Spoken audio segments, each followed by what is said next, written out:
Okay, we're going to shoot another gun that I really like. I get out of the way, maybe you can see it better.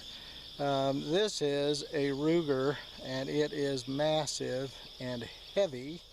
This is a Blackhawk. It's the Ruger new model Blackhawk. This one was made in 1980, I think, so it's kind of old. And it's a 357 Magnum, and it's heavy. This baby would shoot all kinds of Magnum loads. If you could load that Magnum up as hot as you could get it, and this thing would shoot it, because this cylinder is massive. I don't know if you can see the cylinder not very well. We're kind of in the shade here this evening, but man, these cylinders are massive, and this is a heavy gun, and it shoots great. And this is an old one. Again, I picked this up used somewhere. Somebody had it. The grips don't even match. The grips are like off the two different guns or something, but you know, I didn't pay much for it. A couple $100 maybe, and but boy, it was a sweet deal. It was a sweet deal because it's a shooter. And so this is the new model Blackhawk. 357 Magnum, 6-shot. This one has the safety. It's got the Ruger safety transfer bar on it. So on this one, you can just open the loading gate, and the cylinder just spins. So you don't need to worry about the load one, skip one, all that stuff, because in the hammer in here, there's a transfer bar right in there. That transfer bar allows the hammer to come forward, hit the transfer bar pushes through, hits the firing pin, pushes in, hits the cartridge. Now that makes it safe, because the only time the transfer bar is up is when you're pulling the trigger. So as I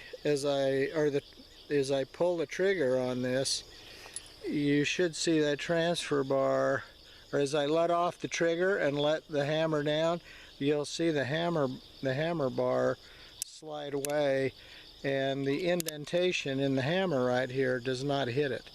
The only time that's going to stay up is if I continually keep my finger on the trigger. So when I pull the trigger, the hammer bar stays up and actually fires the gun.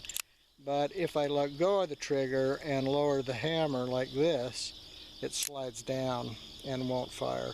And when I'm not pulling on the trigger, or in other words, when I'm just packing it around and I drop it and it hits on the back, it's not going to go off, because the hammer bar is not up in the way of the hammer to come forward. So very safe. And if you're looking for a cowboy type gun, this is not an actual replica of any kind of cowboy gun. I do have some replica cowboy guns, 45 Colt and a 45 Remington, the big long 7-inch barrel on it, big old long barrel on it.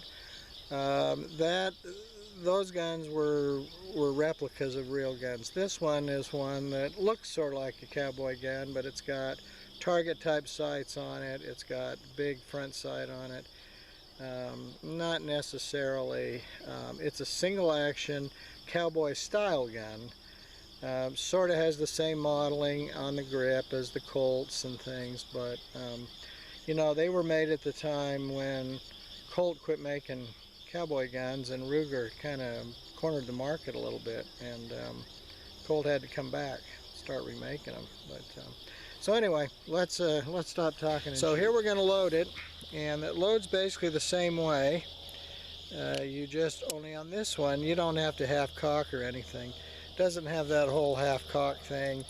Ruger just made it so the cylinder will spin once the door is opened on the loading gate. It'll just let them slide in there. I guess we accidentally loaded one, skipped one. But you know what? I'm going to go back around and fill it up. There it is. We'll fill that baby back up since we don't need to do that on this gun. All right, here we go. We'll shoot on the right side target this time.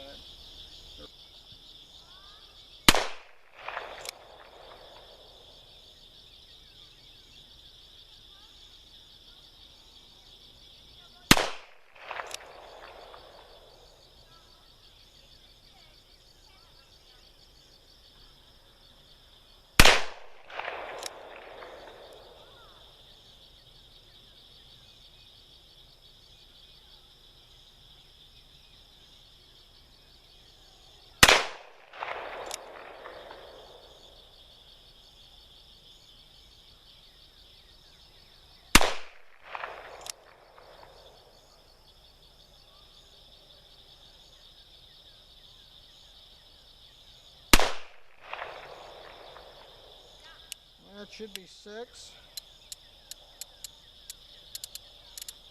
Yep, that's 6, all right. Did you hear a little difference in the sound on those?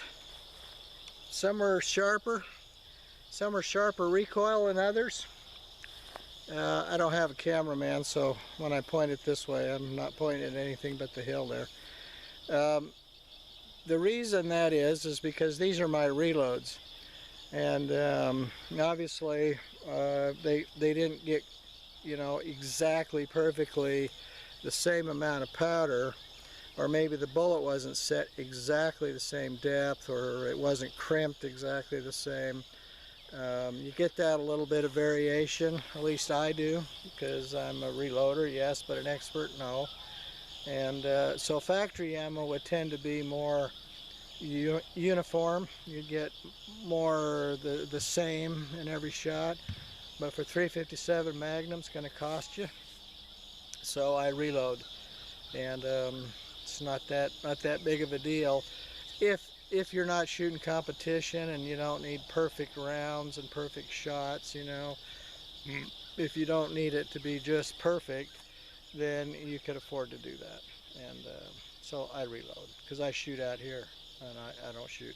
I used to shoot competition, but I never shot revolvers, and I never reloaded for competition. I only shot factory ammo because I didn't want to get any squibs or problems or hang-ups because I didn't do it quite right. But let's go down and take a look at the target and see what we did.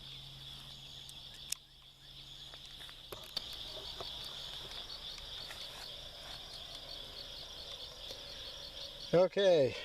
There's how we did.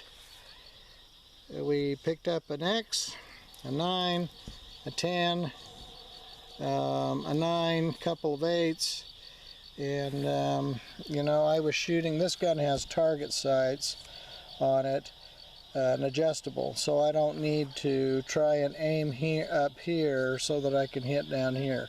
A gun with fixed sights, sometimes you have to do that. Now notice too, this gun has white dots on it.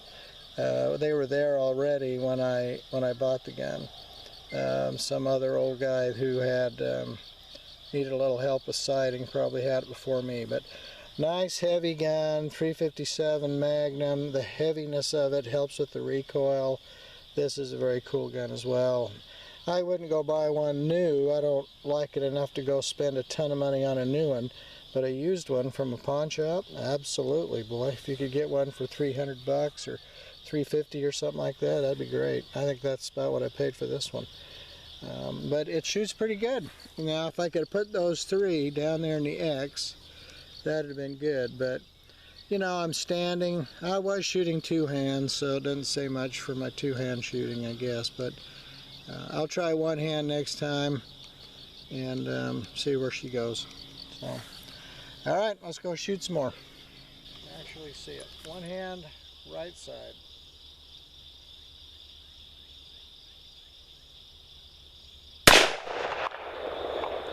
And that is why 2 hands help sometimes, because you get some recoil out of this.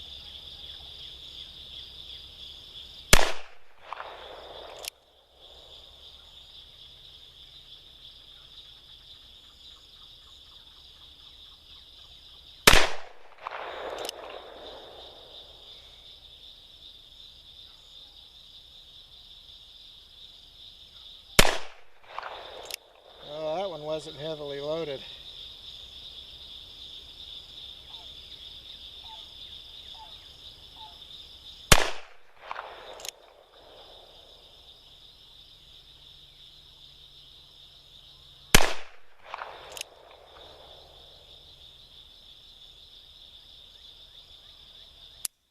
Yep. That it? Well, I guess that's it. We'll go down and, you know, I think what I'll do is, we're starting to lose light, so I think in order to get some shooting in here, I'm just going to load 6 more, and we'll shoot them, and then when we're done, we'll go down and look at them. All right, here we go.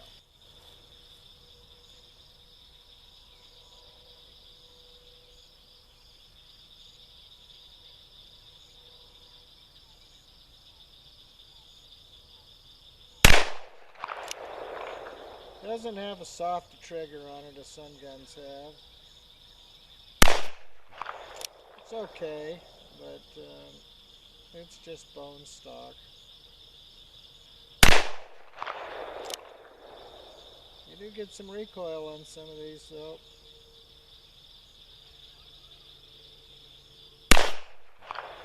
Being a heavy gun definitely helps.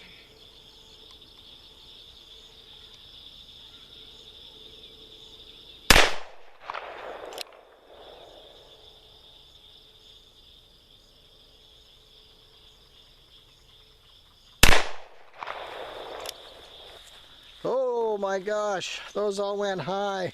Look at this. Oh, I was trying to keep it right here and they all went high. Ay, ay, ay. So what does that tell you? The first set of shots that were all down in here, 2 hands. I was shooting 2 hands. Nice stable platform, 2 hands, heavy gun, 357 Magnum, 2 hands. I started shooting 1 hand, and look where they went, here and here. Well, we had 3 nice ones up here, but look here and all over up in here. Oh my gosh, all over up in there. So if you're an experienced gun guy, what does that tell you? I'm shooting 1 hand, right hand, heavy recoil gun, heavy weight gun, and I'm obviously struggling with it one-handed. I'm not strong enough to keep it steady with 1 hand just because either the weight of the gun, the recoil, or both. And so the moral of this story for me, now maybe for you, if you're 25 years old and you're in great shape and you got gigantic biceps and all that, maybe it's not as big a problem. But for me, I better shoot this gun 2 hands. So if I ever get into a confrontation, I better use 2 hands, because if I do, I start getting shots like this and this and this and this instead of this. Now on a man-sized target at this distance, it's not going to make much difference, but wow, that's a learning experience. That's a learning experience on this gun. Okay, so I'm struggling to keep it on. Every time I shoot it, I'm going up. The recoil's taking me up and to the right. I better shoot this gun 2 hands. So, there you are. Let's go back and look at the gun quick. So it's on the tailgate of the vehicle here. And you can see, that's it. You can see the sights, front sights. It is heavy. It's a heavy gun. And when you open it right here, there's those are the spent cartridges I just fired, still in there. And you can see, you know, how it looks. Let's take a look from the other side. Cool gun. This one's got a little wear on it, little bluings worn off, and like I said, the grips don't match, but Hey, whatever. It's a fun gun. It's got a little wear right here. I think somebody carried it in a holster. And I don't know if they shot it much, but sweet gun. I like it. And like I said, I wouldn't pay full price for a brand new one, but I certainly would buy one used. They're worth it, definitely. Well, I hope you like this one. It was fun. This gun's fun to shoot, although I did learn a lesson, and I haven't shot it in a while, obviously. The lesson is I should shoot this gun two hands now that I'm getting old and more feeble. So I better be shooting it with two hands. Thanks. I hope you like what we presented, and go ahead and subscribe. That'd be great. I appreciate it. Thanks. See ya.